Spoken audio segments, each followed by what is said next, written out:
We're rebuilding a shifter for 97 MK3 Jetta. It's the 93 through 98 body style. I'm going to take the shifter plate box out from the inside of the car. There's a grommet, the shifter rod, all that stuff like that. We got all these new pieces here, the pin, the spring, all that stuff. We'll show you how to do this in just a minute too as well. On the actual bottom of the shifter, you have to press down and push that little pin out.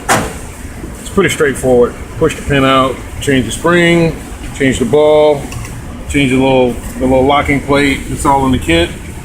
This is the new shift lever. Here are all your clips. There's a plastic rod, and then there's the black one with the little plastic clips on the end. These have a tendency to break over time. All your little grommets that go on the end of the balls like these here, they're in the kit. There's 3 different kits. You get this one, this kit, and this one here. As you can see, the part numbers here by Euro Parts. That's the bushing kit, and that part number's out there. And then this one is, there it is. That's the relay shift kit, which is that little arm right there. And the rest of it was these pieces here with the little orange ball. The reason why we went so far is because on the inside of the car, the actual shifter arm itself had a lot of play, you know, from side to side. You can see all the wear marks right there. This arm is fine. It's okay. It's not damaged. But this grommet here, there's 2 of these grommets. The kit only comes with 1, so you have to order another one, and the part number is written on the edge of the actual grommet itself. You may have to get it from the dealership. I'm not very sure, but we were able to get it from our local warehouse. And this one, you have to drill the rivets out like so, and this sandwiches together like that, and then you put your new rivets in place. Some people use little bolts, whatever you got,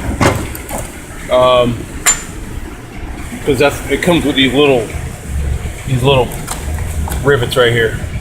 You just kind of peen them in. They're aluminum and soft. You just hit them with a punch. This piece was very difficult. It comes out of the box with the actual rod goes through. Let me show you. This goes, like this. Looking on the inside of the car, you get an idea. But this is the actual, the lever arm. The actual shifter rod, arm itself. That's what connects to this. And it goes in this box, and it has a grommet that goes in between here. If I can get it back in here. But anyway, that's what rotates back and forth to shift through the gears. This piece was a pain in the butt to get out.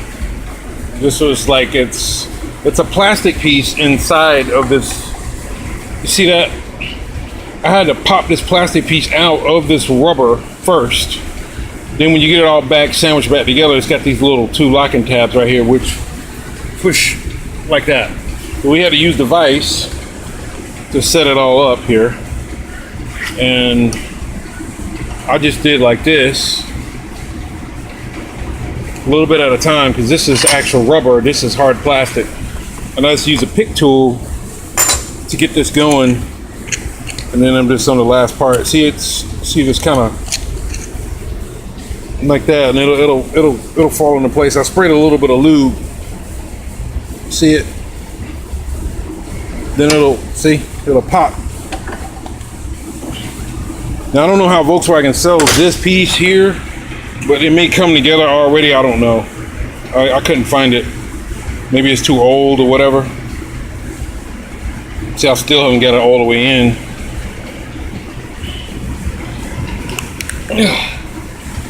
Yeah, it's getting in there now.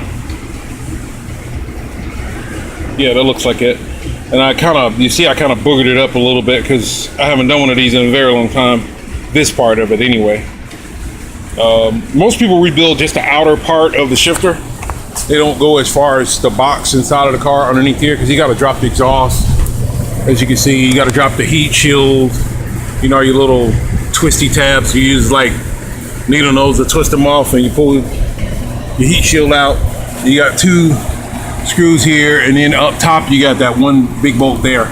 And then you got to put a pry bar in between there because it's kind of got a little bit of sealer or glue here, and just push down and then you just kind of move your exhaust out of the way and everything will come straight down.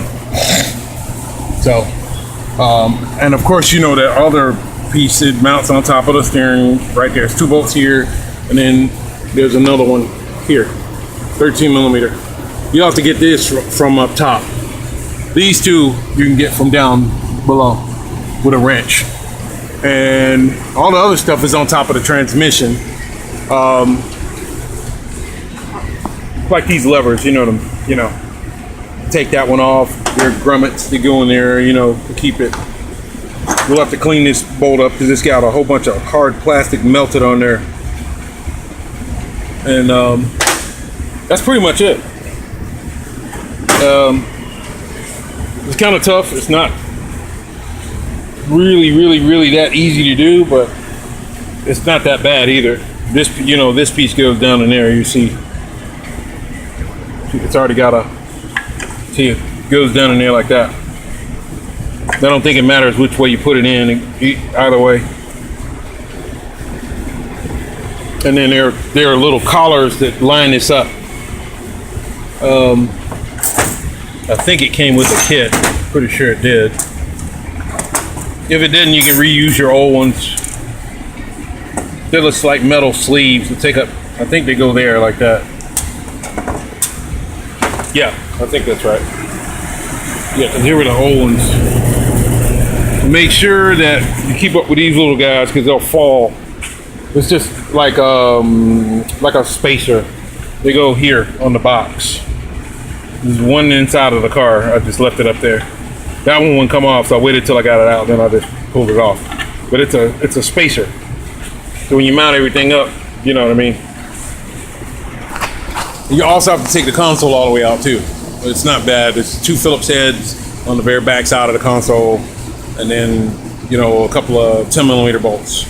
I'm a little sweaty today. It's very hot in the shop. So anyway, till next time, CJ with A.R.T. Store your car at yahoo.com.